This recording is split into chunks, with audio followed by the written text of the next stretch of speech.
need to operate in unbearable pressure, because then we make mistakes for the long term. One mistake we could make, because the report that came out was also another strategy. It was designed to give you things that we're not going to do. And that's just getting you ready for what they are going to do.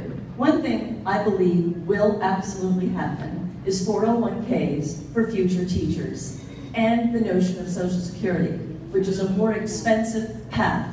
And I want to make sure you understand right away. You already heard the senator say the loosest terms that we need to look out for the liability of every Kentuckian. The argument behind that is that that $38 billion is a liability to each of us as an adult, and it translates to about $3,300 per adult.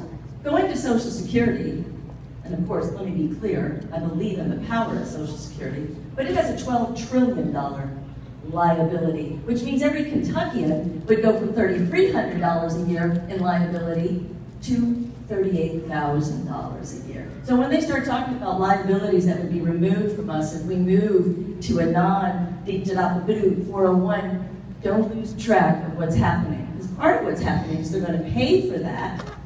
They're going to pay for that by looking at your health insurance, especially retired people. This is what I think is going to happen. And the monies I've seen around that are all of about $55 million in savings, which still leaves a huge gap if we go Social Security, which will cost us about $220 million to cover. And that'll get pushed back down to your local districts.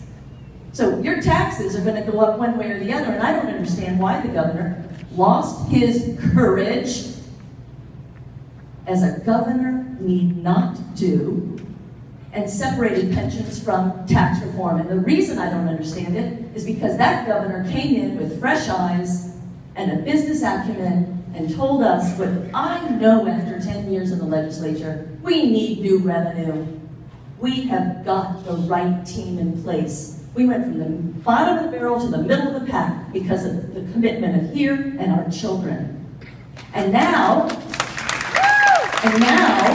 we need to go to top-tier learning, and that takes financial commitment. And let me remind you, as I pass the mic, the only way the legislature has ever raised money in a significant way is when citizens sued us.